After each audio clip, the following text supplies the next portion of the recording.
is in downtown Los Angeles. This is a pursuit. This was what Ed Lascos was referencing during his live report when he heard the helicopter above. So this is now the 101 in the Boyle Heights area. So yes, close to downtown. Speeds in the 50s, 60s, 70s when we picked it up. As we make the transition here, let's see. Skyfox live overhead. LAPD, the lead agency, we're still working on, and let me just talk to our producers in the booth right now as we see the night sun being blasted onto this vehicle as it blows by traffic right now. Good thing, Chelsea, traffic isn't too heavy. I was just asking about, did we have more information? We don't at this point know why authorities want to get this person into custody. Right, and that's of course the big question. Yeah, you remarked on traffic. I mean, it's remarkable. The 101 freeway right now, where it's San Bernardino Freeway and the 10. So in Boyle Heights right now, you can see it speeding past some cars, but traffic could be a whole lot worse at this hour. So grateful for that at least, but it's still just difficult. So, okay, zooming in on the car itself now, looks like a silver four-door kind of sedan. Mm-hmm. Hard to tell how many people are in the car, not clear if there are passengers in the car, if that is a solo driver. And again, we don't know the want. We don't know why this person is being followed by police at this point. Looks like he's slowing down a little bit though. Just a little bit, yeah. And we've been zoomed in tight enough that we haven't seen black and whites behind the suspect just yet, but maybe we'll get a look at that. We are hearing the want could be stolen vehicle. We've covered a lot of stolen vehicle pursuits. This could be one of those. So we're eastbound 10, and it's slowing down because traffic seems to be slowing down altogether in the number 4 lane here. We talk about, Chelsea, how to bring these things to an end. Is that a Tesla? This is a guess, and this is just from this vantage point. It just looked like a Tesla to me just for a second. Oh, so you see LAPD, which this may be CHP at this point, because once it gets onto the freeway, CHP tends to take it over. So I'm not sure the agency, but they are one car removed. We talk about bringing these things to an end. Spike strips could be an option, but when traffic is this heavy, that probably is not a good idea because it puts so many innocent drivers in harm's way. A pit maneuver is something that they could do with speeds this low. However, again, with this many cars on the road right now, they're not going to want to do that. Police specialist Tim Lynn has a lot of experience when it comes to this.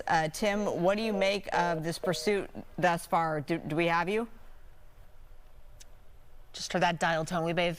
He's going to call right back, so hopefully we'll hear from Tim pretty soon. He's so great with these. I could really, kind of set the scene and describe what might be going through various agencies' minds as they pursue this suspect and as they get more information. I mean, often with these pursuits, there isn't a lot to go off of. And again, we don't know the want for this particular case. This is obviously a very busy part of Los Angeles, as you can see. We're kind of coming up in East LA right now, heading along the 10 East near City Terrace. So you can see him kind of him or her weaving in and out of cars, trying to get through some of this congestion here. The biggest fear that law enforcement has is that innocent drivers, of course, will be impacted by this. We saw in that horrific case just a couple of weeks ago in the Pacific Palisades in the Malibu area where that innocent driver was hit. We see it time and time again, hoping that that is not going to be the case here.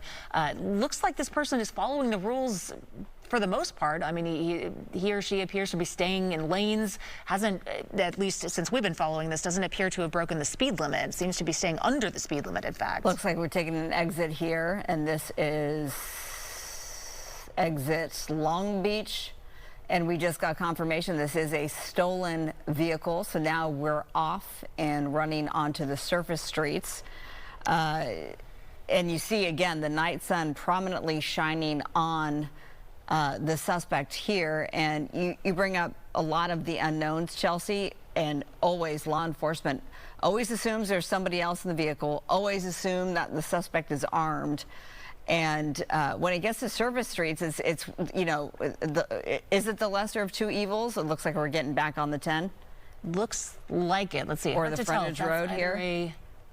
Yeah, not quite sure what he's doing, but making a turn, obviously trying to. It's hard to tell if he knows where he's going, he or she, if this is familiar. Yeah, it looks like they're getting back onto the freeway now, back onto the 10. Again, we're in Long Beach area, Long Beach, Southwest San Gabriel Valley. Let's see. Yeah, and now they're stuck. This was the problem they were dealing with earlier, that there's just not a lot of space to maneuver around, which might have been why this person exited and then tried to get around and get back on the freeway. No word on where they're heading or where this started. Do we have any idea where this started? Not sure, but we do know that this is a stolen vehicle. That was the original want for this pursuit. Yes, so we can glean that this person is doing everything that they can to stay out of custody. Hence we've seen this before, the strategy of getting off the freeway, back on the freeway, depending on traffic flow. Is one safer than the other for these innocent drivers? Not necessarily. There's a lot more cars on the freeway right now, but speeds are pretty slow, which is good, 30 miles per hour or so. Now we do have Tim Lynn, police specialist. Good to have you. Now we're driving on the shoulder here, Tim. This is when it seems to be getting a little bit more dangerous. That's right, Marla. You were saying earlier, the key thing here is the police department wants to keep everybody else on that freeway safe, so they're trying to back off and go into that surveillance mode. But, yeah, this driver's been kind of erratic. 5 speeds, slow speeds, in and out of traffic, so they're having to sit back and wait to see what that driver's going to do with his car here. And the air unit overhead, like you see the night sun on there, is going to give the location and direction of travel for those units behind, so they don't have to really force their way through traffic to catch up. But and now they don't want to get too far away from this. But yeah, these pursuits, every one's a little bit different, but they're mostly the same. You just never know what that driver has in mind and what they're going to do with that vehicle. Here we are, the eastbound 10, just past the Fremont Avenue exit. Speeds are now increasing. We're 50 plus miles per hour. It looks like, Tim, that the traffic is getting a little bit lighter. The other point, that I was making that I've learned from you is that authorities, you always have to assume that the suspect is armed, that there's more than one person, that this person is armed and dangerous, right? Yeah, you always prepare for the worst and hope for the best. And what they do is they, plan for more people in the car, an armed confrontation at the end. It's always easier to bring things down than trying to play catch up at the end of the pursuit when you're getting out of your car or the guy bails out of the car and runs. Is he armed? Is he not? You always assume that they are armed, so you're not playing catch up when he or she pops up with a weapon. But you see a large amount of police cars coming off the off-ramp here, picking up the pursuit as well. So now that it gets on surface streets, the whole dynamic will change with the cross-traffic, pedestrians, and all the other hazards that the officers that are in pursuit have to deal with. But looks like here he's waiting. This driver is waiting for the red light for traffic to clear. And then he noticed that police cars are holding way back because they were in surveillance mode. They have not been authorized to re-engage the pursuit, even though you have a helicopter overhead with a light and about 6 police cars behind it. They're staying back away, not to force that driver to do anything unsafe. And fortunately, that driver is sitting here waiting for traffic to clear to be able to make that left-hand turn. But like I said, you never know what might happen at this point. That door could pop open, the driver take off running, or the door pops open and he starts putting, starts shooting at you in your unit. So, we had that situation just 2 weeks ago here in Orange County where that happened. That very thing happened. The driver stopped, got out, and started shooting. Now, Tim, we've been watching this for a few minutes now, and this person appears to have some sort of a pattern. Is something happening here? Doors opening, window down. Let's see. But they're taking off again slowly through this intersection. Ooh, car passing him right there. This person, this driver, appears to kind of be circling around. He or she continues to exit the freeway, get back on the freeway in a different direction, and then exit onto surface streets and continuing this pattern. Is there Is there a motive for that, Tim? I mean, why would somebody do that to get on and off the freeways like this? Well, we've watched them before to where they'd make runs on the freeway, then get off real quick and try to make a couple turns and then work their way back to familiar territory. As you see here now, we're just kind of working through residential areas. So it's unknown if this person knows the area or is just trying to get away and just going through random streets and things of that sort. So once they start getting into an area and they start running down the same streets is when you start figuring, okay, now they're looking for that place to jump out and go. But until we start really seeing them stay in the exact streets. Looks like we're in a cul-de-sac. Sorry to cut you off there. And going pretty fast. I mean, these are obviously above residential speed limits here that he's going. Oh, looks like turning around here. You can see other choppers overhead. So units holding back. Yeah, and this is when I know that viewers can get a little frustrated as well when these things happen, because they've backed off, but then there's these moments where if they would have been on him a little closer, they could have boxed this guy in. Well, you're not allowed to use your police vehicle to stop a moving vehicle like that. You're not allowed to do roadblocks or try to cut them off. The only way you can box them in is if they stop and you're able to get in front of them and block them with your police car. So there's that fine line. If the vehicle is moving, most department policies is that you cannot go in front of that car and do a roadblock, if lack of better words. But yeah, it would be very easy just to start parking cars at that cul-de-sac at the end, but then at that point, if something goes wrong at that point, there's a policy saying you cannot do that. And these police officers not only have to follow the state laws, the federal laws, they also have to follow the policy and procedure of their department while they're in these pursuits, or disciplinary action can be taken. So they're very careful not to do anything that's not within policy. And at this point, they have been told to go in surveillance mode, and they will not re-engage until the supervisor or watch commander gives them permission to re-engage. Yeah, so Tim, that was my next question. What are the options here for law enforcement in this scenario where we are on residential streets? It's late at night, 8:51 in the evening. This person is going above the speed limit at times. What are the options that law enforcement are looking at here? About the only thing they could do at this point is be at intersections to stop cross traffic if they can. Also, if it starts making a turn and staying in the same area, they can then set up a bike strip and then basically cut off these directions of travel. So in other words, if he's hitting the first 5 or 6 streets, making these right turns, they can start setting up areas where they're going to have the officer out with spike strips that they can pull across the road once he or she commits to a road. So right now it's just a matter of figuring out exactly where it's going to go and start making those turns. And now we're back out on Fremont here, heading back down towards the Hellman Avenue, and that'll then work its way back towards the freeway. So yeah, it's just waiting to see what that driver does, flexing to that driver's actions and figuring out the best method to be able to get either a pit maneuver if they re-engage the pursuit, or possibly put out spike strips if they think they can get ahead of this driver. Flipping a U-turn right here on South Fremont Avenue, San Clemente Avenue. And are we stopped? Oh, we're stopped for the turning lane, it looks like. So units will come behind. What will it take for the supervisor right now to re-engage the suspect? It all depends on the information that they have. Like I said, they have a lot more information about what is going on with this car. If it's a straight stolen, just to make it, if you think about it that way, just a straight stolen car, then it's basically a property crime. And until this person really starts driving crazy, they won't re-engage. But right here, they're going to move up slowly, see if they can get the person to give up at this point. But it just looks like the person is waiting for the red light to clear, and you have all these units sitting around. Now, this would be the time when you could, while it was sitting still, drive over, put your push bumpers against the front of the car and prevent it from moving. But once it starts moving, suspect you vehicle can't do that. needs to be stationary in order to be, quote, blocked in?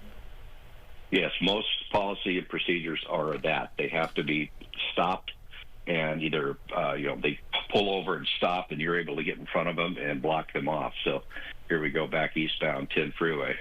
So it's a very fine line. But because of what they're doing now, and I can see that they're holding way back, they've not really gotten permission to re-engage. So more than likely, they just caught up with him or with this driver. They're waiting for the driver to do something, then they will continue to follow, or what they call surveillance mode, to where they do not actually interact with the driver unless he got out of the car. So even the blocking motion at that time probably would not be in policy at that point, because the watch commander or the sergeant on the supervisor on scene in the vehicles there is not given permission to re-engage. So if there's no hurry, the time is on the officer's side, because the driver is not driving at a high rate of speed. You can see the distance right there, how far back they are. This driver is not really driving that recklessly, so there's no real reason to be too aggressive and maybe cause this driver to speed up and start driving a little bit more reckless, because we've been watching this driver stop at red lights and make turns as traffic clears. So right now they don't want to push the issue here and cause someone to get hurt in this pursuit. So, Tim, you have done hundreds, if not thousands of these, both as a law enforcement official and as a commentator for us. You join us quite frequently here. Does it seem to you that this person knows where he or she is? Does this look like this is familiar territory for this driver? Or, oh, it looks like they're speeding up quite a bit there. It looks like they just got a little burst of speed. What does this look like to you as you watch this?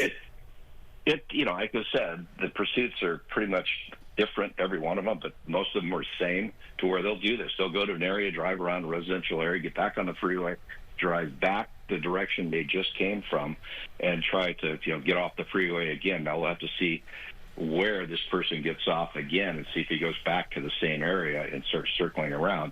And it's really hard to predict. We always say going back to familiar area. Well, that's not necessarily always true, but it is a tactic that they do use to get into an area where they have family, friends, or someplace safe that they can run to, and they'll stop 2 or 3 blocks away, get out on foot and start hitting fences, going through backyards, clearing through streets, trying to get to that spot of safety and try to hide out there. So that could be what this person is trying to do, is spread out the pursuing units and get away from them.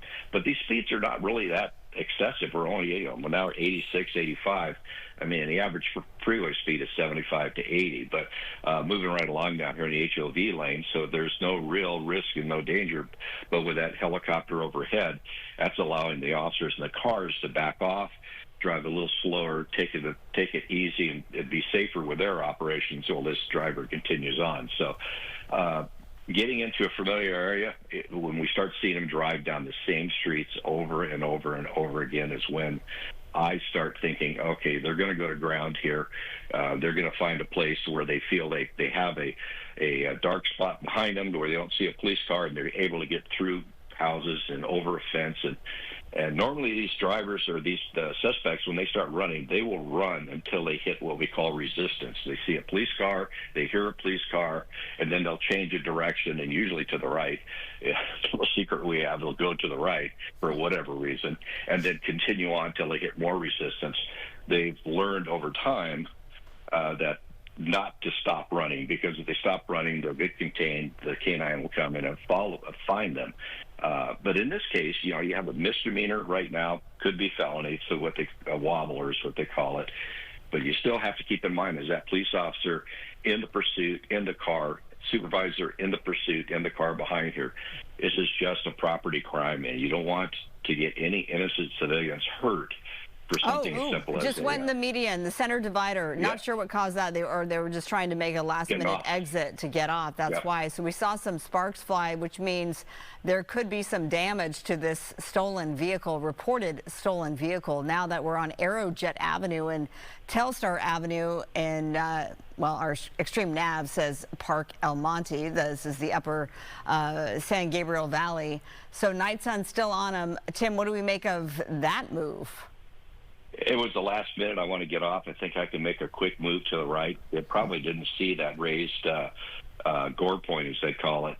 Hopefully took out the tires hitting that curb, flat spotting a rim, cutting a sidewall. Hopefully that's what's happened here. and then it'll cause the vehicle to start being less maneuverable, less able to drive at speeds. But it looks like the tires are holding up pretty well, but there were a lot of sparks there and could possibly have taken out the oil pan. So, yeah, I don't see any oil coming out. I don't see smoke. I don't see sparks from a rim. So it looked like he got away with that.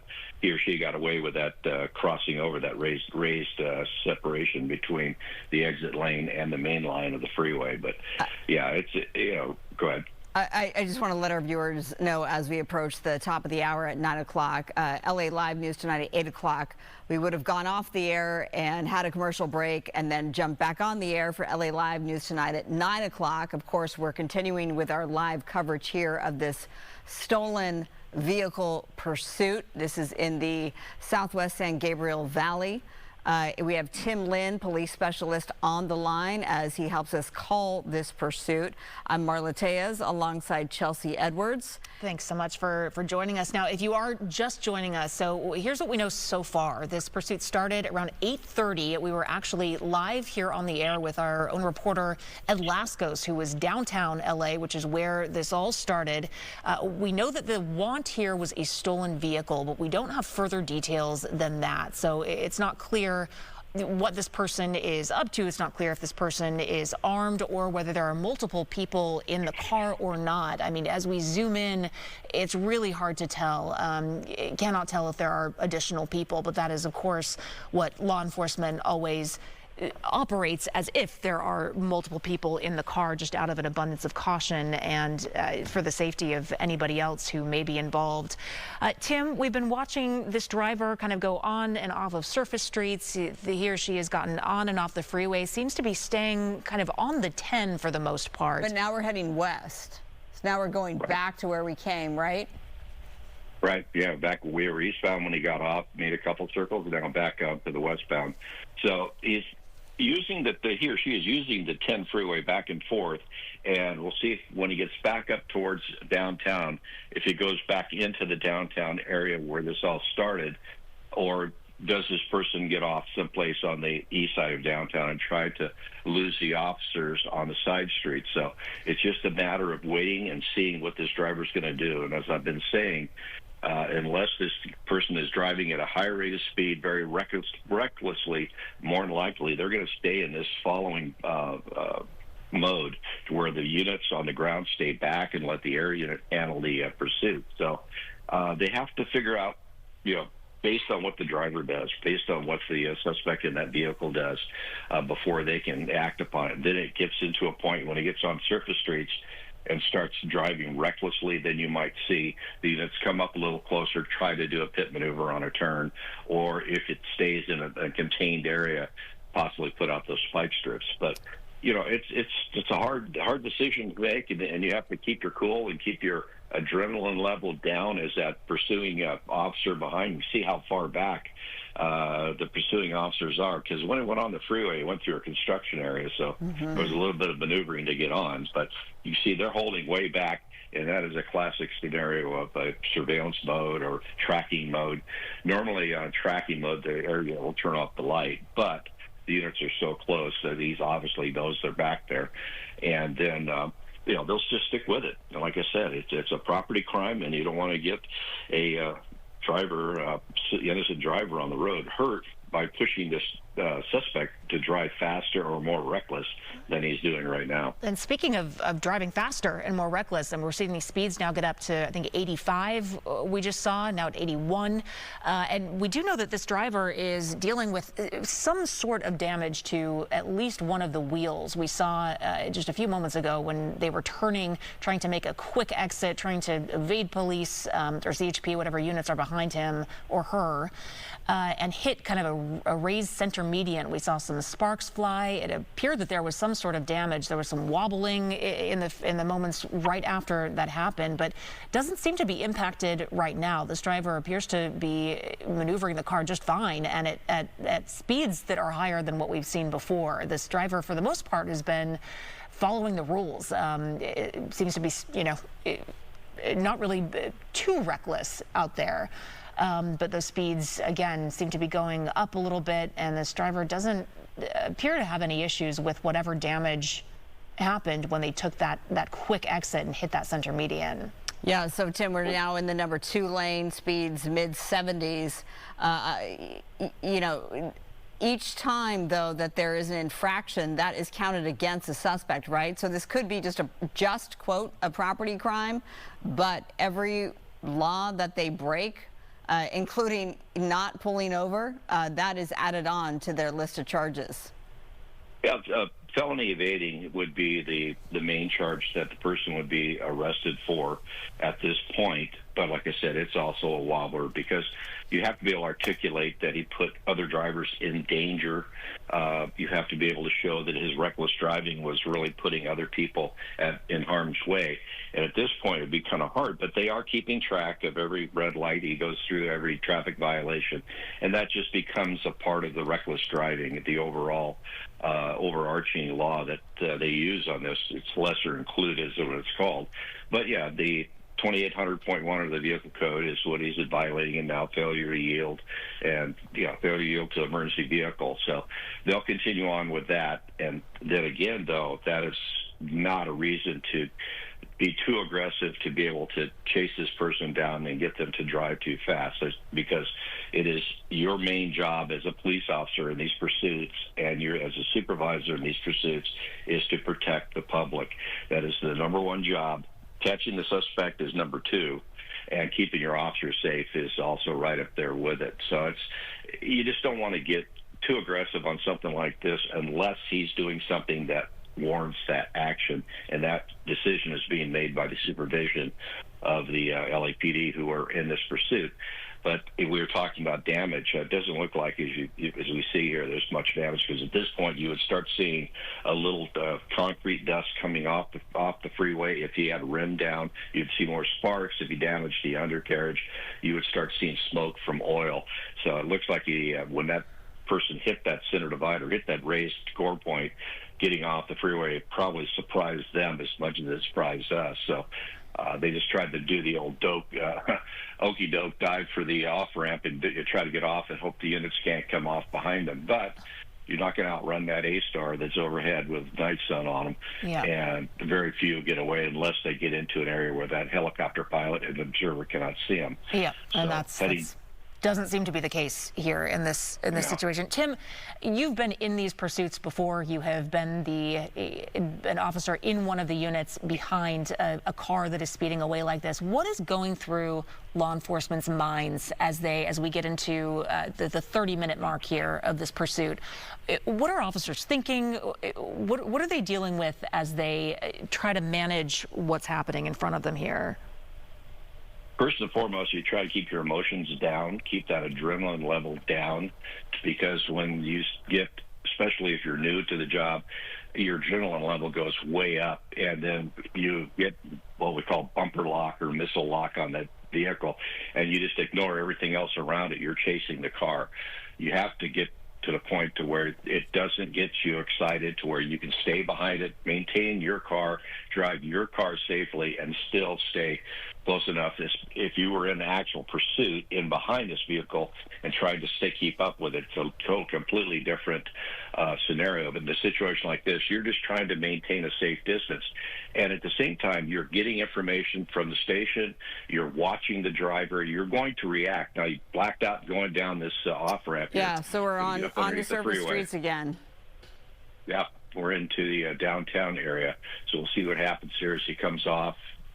Hopefully we see him pop out here in a minute. But you're reacting to what that driver does. Now, the units are slowing down. Oh, there's the units coming out. Oh. And there he is. Yeah, you're reacting to what this driver does. So you're going through different scenarios in your head. What am I going to do if he just suddenly stops? What am I going to do if he hits another vehicle? If he crashes his own vehicle? Because we had one last week where the driver crashed, rolled the car over. You've been chasing this person. Now you've got to turn into a caretaker, going up and making sure they're okay, checking on them, make sure they're not injured. So you've gone from the point of trying to arrest this person, now you're treating that person. So it switches up really quick, and you have to be able to flex to that and be able to react to what the driver does in this vehicle and what the scenario is. So it's just every minute of every time of this pursuit, you're thinking of what am I going to do if? What am I going to do if?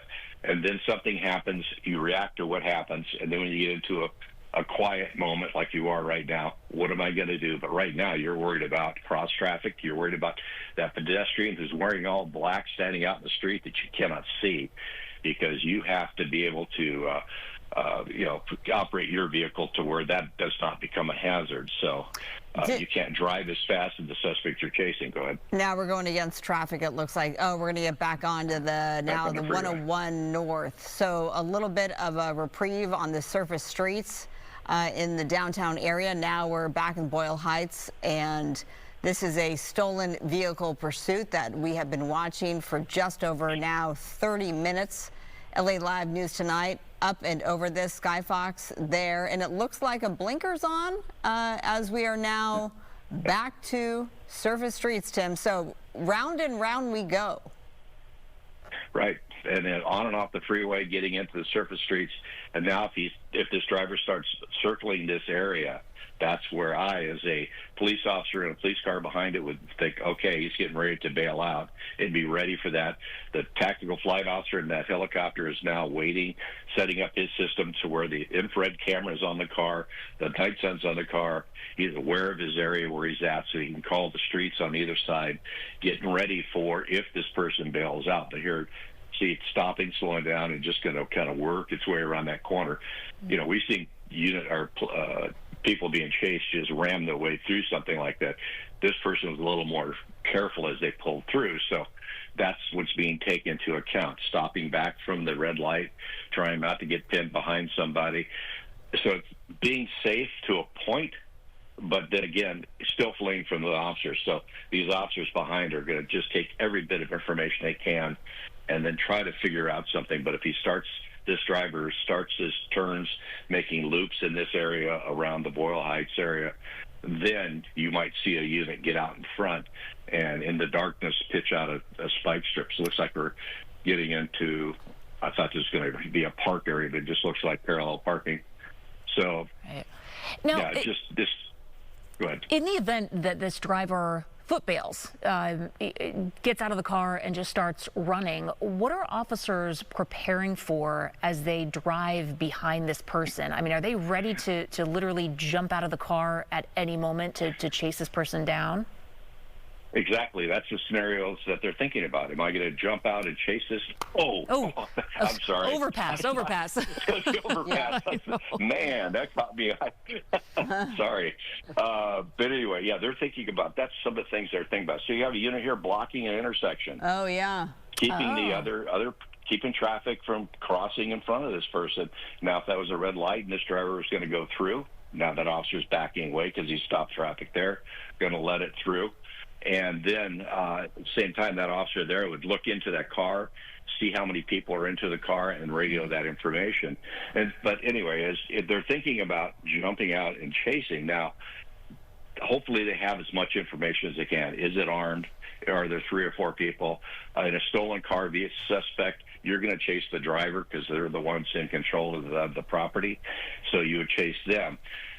One thing we always joked about is, there's no getting out of the car, stretching, warming up those hamstrings, and getting ready. You're out of the car at full gallop and running as hard as you can to chase these people down. And it takes a toll after you get done with something like that. Trust me. But they're in their mind preparing for something like that. But you do not want to chase so quickly that you're not using officer safety when you get out of that car. All right, looks like a Shell station right there that we're passing, Boyle Heights. And, in the mind of law enforcement, then also the mind of pedestrians and those who live in the neighborhood, never a good idea to get out and about and try and be part of the action, because things can go terribly wrong very quickly if you become part of this. As it looks like we're getting back on the 10 East. Yep, going back the opposite direction from Cesar Chavez. Yeah, the social media folks that try to get out there and get their clicks, get their posts, try to, mug for the camera going by, they become an extra problem, extra layer of problem. Especially, you see it when they're in a neighborhood and they keep circling and people come out because they hear the sirens, or they did it again. Anyway, they hear the sirens and they do, and they come out to see what's going on, and then out comes the phones. Ooh. They cross over the gore point there. Yeah. Yep. And yes, that was the thing. That's a move that they'll do. They'll get on a freeway off ramp like that, start taking it off, and then dive back on, hoping the unit behind doesn't have the ability to make that move. But there's 6 other ones behind that are just pick up the lead. So, yeah, it's just with that social media thing they have nowadays, that really puts a different layer of problems on a pursuit when you're in a neighborhood. And so, we just saw that. No. Sorry, Tim, to interrupt. We just saw that a few moments ago when we were on surface streets. The last time there were a few people standing on the corner there, and you could see officers, it looked like trying to hold them back onto the sidewalk, which, to your point, is just an additional problem for officers who are out there who are trying to apprehend the suspect, to then have to deal with people who are possibly putting themselves in danger by darting out into traffic to try to get that perfect shot, that perfect piece of video. It's got to be frustrating for law enforcement. It is very frustrating, especially on the end of a pursuit or end of an operation where you're crouching behind a car or hiding behind a pillar because you have your weapons up, you're ready for anything, and then somebody walks up next to you and going, "What's going on? Is that the bad guy over there?" And he's standing right next to you. And they're like, I'm hiding and I have a gun. I would suggest you get out of the way, because it's not a movie scene. It's not something to where you just kind of watch it on TV and walk away. You're now part of the problem. And I've, at times, back when working patrol, have basically grabbed people and pulled them down behind the car I'm hiding and go, "Do you understand there's a person over there with a weapon, or he could be armed?" People just don't understand that what is going on. They just don't think that way because they're not trained for that, and they don't know all the information. But yeah, this driver now just seems like he's trying to get a little more evasive with his driving, cutting across lanes, getting off the freeway, cutting across gore points, and now making these quick turns around the corners. So this is what I would start seeing as a tactical flight officer. Okay, he's doing something different. He's just not driving in circles. He's just not cruising. Now making fast turns and then going around corners, which you'll see. They'll dump a corner like that, make another turn, and then the doors will come open and off they go running. But luckily with that air unit overhead, it's going to be really tough in this area for that person to get too far away, and you're going to have plenty of units in the area to set up a quick perimeter to be able to contain that person within the area. So it's going to be, they just follow, stick with it. Yeah, Don't so are we it. still in Time's surveillance oversized. mode, Tim? I would say that. I don't see the units right up on it. If they had been told to re-engage, the unit would be within 3 or 4 car lengths of him at this point, waiting for that. And if that officer is pit qualified, waiting for that opportunity to get that parameters set to where they can take a pit maneuver and try to spin this car out. But right here, that's a red light. They just slid through. Oh, we got into caught the up center divider. on the center divider yet again. Now we had time to reverse. And yes, clearly that they're in surveillance mode because they are not as aggressive as we get a little closer to the suspect. Speeds in the 20 mile per hour range. Doesn't seem to have a plan, clearly, Tim. No, not at all. You see the units are back up on it, so now the surveillance mode's over, and that unit is setting up. So okay, for a pit. Going to get a chance here. Right, and a little bit quick right now, but just waiting for that vehicle to slow down to get into the parameters of it. Oh, here we go. Pit. Yeah, the speeds, because it should be under a certain speed limit, and this is well beyond that threshold. That's correct. What are the perfect conditions for a pit maneuver? I mean, what would be the perfect scenario here?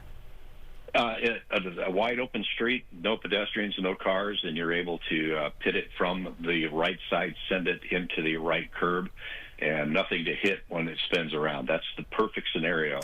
Or on a right turn, where you can come in and basically get into the right side and turn that vehicle around. You really try to avoid taking it on the left side because that sends it into opposing traffic and then across the road to where you might have somebody on a road that you just didn't see. So you have to be aware of all that. Here we go. Oh, just going. I don't think so. I would highly doubt it 50 miles an hour. Yeah, it needs to be slower. See. Oh. Well, 35. Well. And 35 at contact, and that was seemed to do proper. the trick.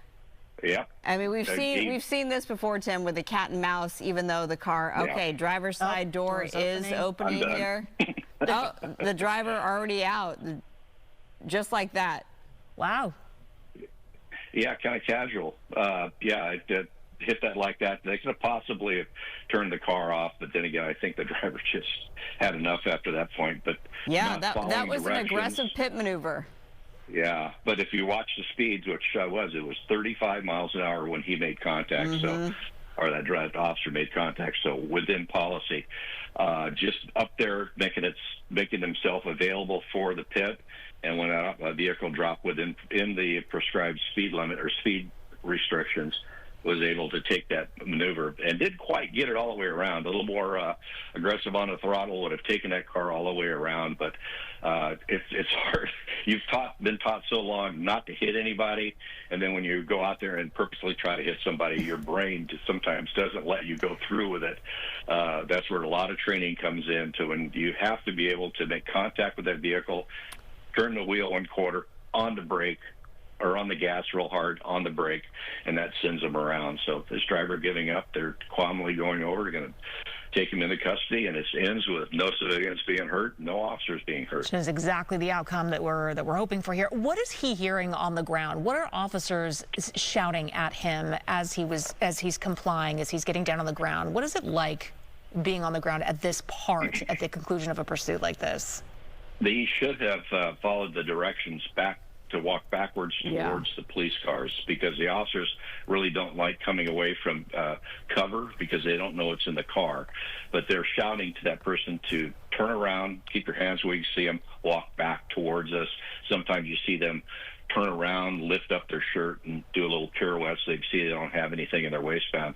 This driver obviously was not following those commands. It's kind of a confusion type thing. Could have been a language barrier, could have been an impairment, and they just basically decided, well, I'll just get down on my knees right here. That's not exactly how you want to do it, but you have to flex, as I've been saying. You have to go what the driver does and flex with them. And if it comes down to that point to where you have to leave your position of advantage to go out, make contact, plenty of officers there to cover that car while the arrest team goes and takes it into custody. So all right. A lot going on at that point. And at this point, they have to check the vehicle. I don't think that they have checked the vehicle, if I missed that, Tim, but that's when they'll... I haven't seen it. Yeah, they'll check the vehicle. If it's clear, after checking the trunk, they'll call a code 4. It looks like they're approaching the vehicle now, but at least that suspect is now in custody. This all coming to an end at Riverside and Eads in the Elysian Valley area. And as they approach this vehicle, we're happy to report that that main suspect is in custody. Tim, we're going to wrap up our coverage right here. Tim Lynn, law enforcement specialist, helping us out in a big way on this stolen vehicle pursuit that has come to an end. Well, always appreciate your expertise, Tim, really getting an idea for what it's like for officers there on the ground, for the driver as well. Thank you so much for enlightening us and for walking us through this.